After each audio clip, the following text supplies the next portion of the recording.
इस कहानी को अंत तक सुनिए, क्योंकि ये कहानी आपकी ज़िंदगी बदलने वाली है। एक गांव में किसान रहता था जिसका नाम मोहन था, जो हमेशा मस्त रहता था। उसके चेहरे पर किसी भी बात की उदासी नहीं रहती थी और वह न कभी चिंतित दिखता। एक बार गांव में भयंकर तूफान आया। गांव के लोगों की सारी फसलें खराब हो गई। गांव के सभी लोग बहुत चिंतित हो गए। सब अपनी फसलों को देखकर मायूस हो रहे थे। तब तक सबने देखा कि वह किसान अभी भी बहुत खुश था। उसे कोई भी चिंता नहीं थी। गांव के लोगों ने मोहन से पूछा, क्या बात है मोहन, तेरी सारी फसलें खराब हो गई, तुझे फिर भी चिंता नहीं? तू इतना खुश कैसे है? उसने कहा, इसमें उदास होने वाली क्या बात है? उसने कहा, चिंता छोड़ दो भाई, हमेशा मस्त रहना सीखो, हंसते रहना सीखो। गांव वाले बोले, इसमें भला मस्त रहने जैसा क्या है? कैसे हम मस्त रह सकते हैं? हमारे तो नुकसान हो गया, हमारी फसलें खराब हो गई। अब हम क्या खाएंगे और अपना जीविका कैसे चलाएंगे? इसमें भला हम कैसे मस्त रहें? अब तू ही बता, क्या तुझे कभी किसी बात की चिंता नहीं होती? तू हमेशा खुश कैसे रह लेता है? उसने कहा, अरे भाई, चिंता छोड़ो, मस्त रहना सीखो। उसने कहा, ठीक है, लेकिन मस्त रहने के पीछे वजह भी तो होनी चाहिए। हमें तो चिंताएं हो जाती हैं। उसने कहा, हर चीज की चिंता, जिम्मेदारियों की चिंता, हम बच्चे थोड़ी हैं कि हमेशा खुश रहें।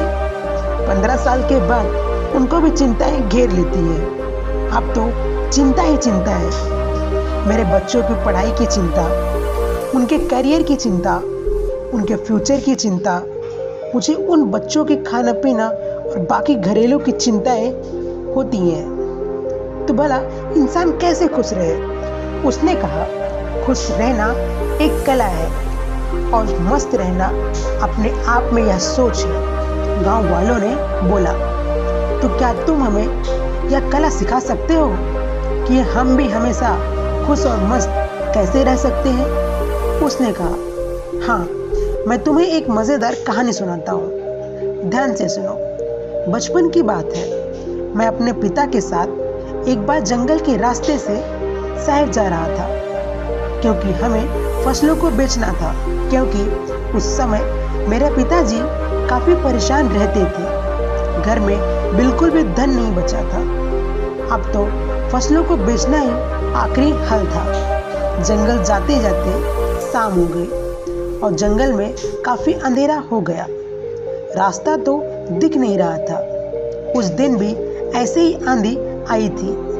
तब तक हमारी बैलगाड़ी का पहिया जमीन में धंस गया और हम वहीं फंस गए। पापा ने पहिया निकालने की बहुत कोशिश करी, लेकिन वह निकला ही नहीं। अंत में थक गए, हम हार गए। हमें कोई रास्ता नहीं दिखाई दिया। अब हम भूख प्यास से परेशान होने लगे और हमें डर लगने लगा। मैंने पापा से कहा, मुझे बहुत डर लग रहा है। पापा ने कहा, चिंता की कोई बात नहीं, मैं तेरे साथ हूँ, तू क्यों चिंता कर रहा है? लेकिन उनके कहने से मुझे कोई असर नहीं हुआ और मैं डरने लगा, क्योंकि जंगल में बहुत आवाज़ आ रही थी और वह जंगल बहुत ही वीरान था। पापा ने कहा, डरते नहीं। काफ़ी प्रयास करने के बाद हमने फैसला किया कि आज की रात हम यहीं बिताएंगे। सुबह जैसे होती है फिर हम बैलगाड़ी को निकालने की कोशिश करेंगे, फिर देखते हैं क्या और कैसे करना है। लेकिन बात सुबह की नहीं थी। बात यह थी कि आखिर अब रात को क्या खाएंगे, क्योंकि हमारे पास जितना भोजन था हमने रास्ते में खत्म कर दिया था। हम दोनों बैठकर कुछ सोच ही रहे थे। तभी एक कुटिया दिखाई दी, जिसमें से प्रकाश की रोशनी आ रही थी। पापा ने बोला, तुम यहीं पर आराम करो, मैं अभी कुछ देखता हूँ, शायद कोई मदद के लिए उपाय मिल जाए। पापा फिर चले गए और मैं वहीं पर बैठ के डर के मारे रोने लगा। काफ़ी देर बाद पापा एक महात्मा के साथ आते हुए दिखाई देते हैं। वह महात्मा बड़े ही दिव्य दिख रहे थे। फिर हम तीनों ने मिलकर जोर लगाया और बैलगाड़ी का पहिया उस गड्ढे से बाहर निकाल दिया। हमारी बैलगाड़ी बाहर निकल गई। पापा ने उस महात्मा का धन्यवाद किया और हम लोग आगे चल पड़े। उस महात्मा ने हमें कुछ खाने के लिए भी दिया था। मैं पापा के हाथ में एक कागज देखा।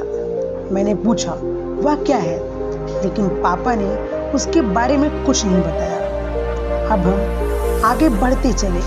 पापा ने बताया नहीं कि महात्मा ने हाथों में क्या दिया था।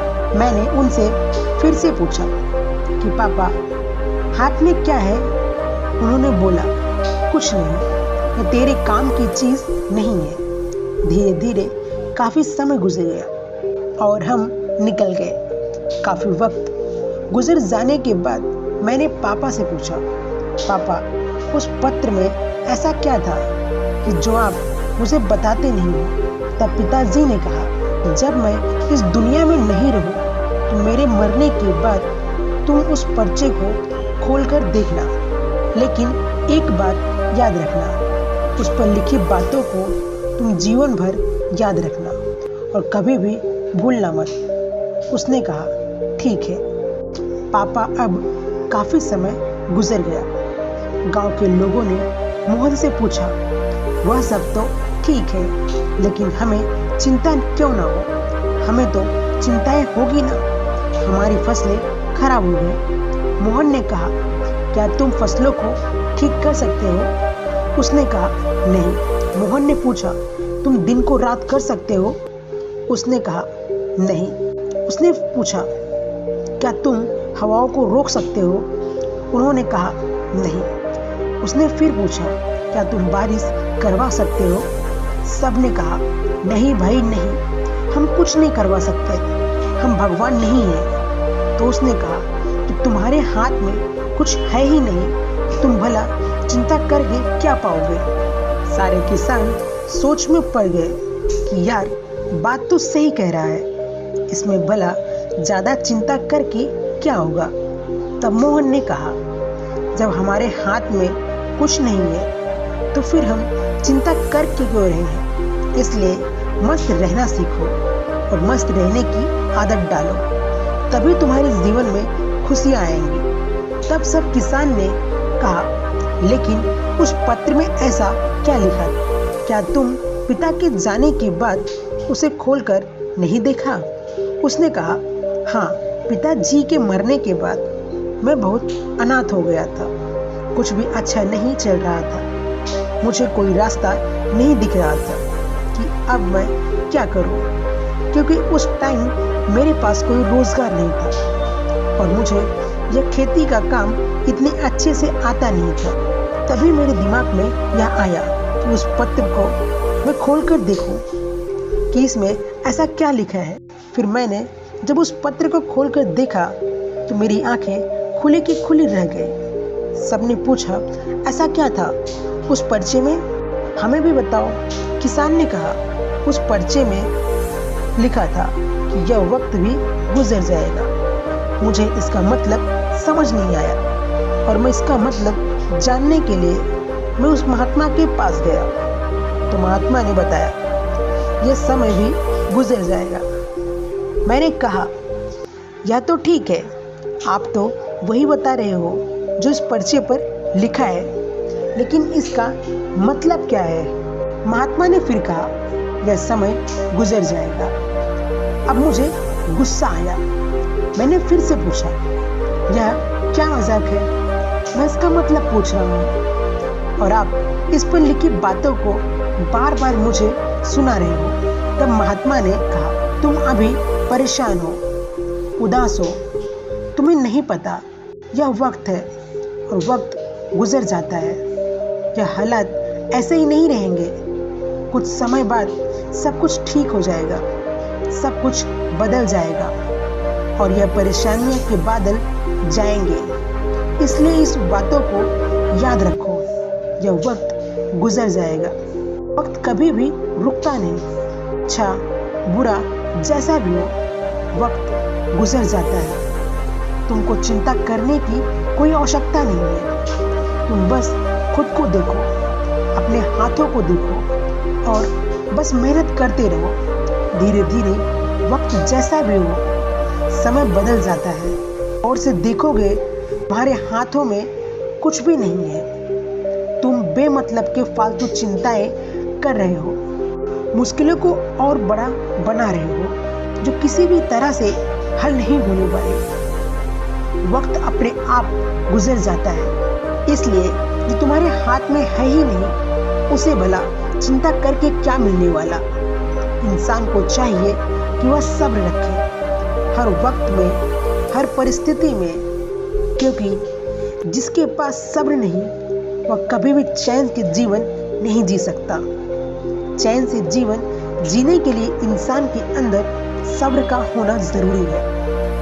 वो सब्र तभी आता है जब इंसान इस बात को याद रखेगा कि वक्त गुजर जाएगा। तब से मेरी जिंदगी बदल गई और मैं इस बात को जीवन भर के लिए याद करके रखूंगा। अब जो कुछ भी होता है मैं चिंता नहीं करता, बस मेहनत करता हूँ, लेकिन कोशिश करता हूँ चीज़ों को ठीक कर सकूं। लेकिन जो मेरे हाथ में ही नहीं मैं उसको चिंता करके भला क्या करूं। इसलिए मैं अब मस्त रहता हूं और लोगों से मस्त रहने की कहता हूं। मस्त रहो, ज़्यादा चिंता मत करो, ज़्यादा सोचो मत। जीवन चल रहा है, जीवन गुजर रहा है, जीवन गुजर जाएगा। दोस्तों, ये कहानी आपको कैसी लगी कमेंट पे जरूर बताएं और ऐसी और भी वीडियो देखने के लिए चैनल को सब्सक्राइब करें, वीडियो को लाइक करें। मिलते हैं अगले वीडियो में, तब तक के लिए धन्यवाद।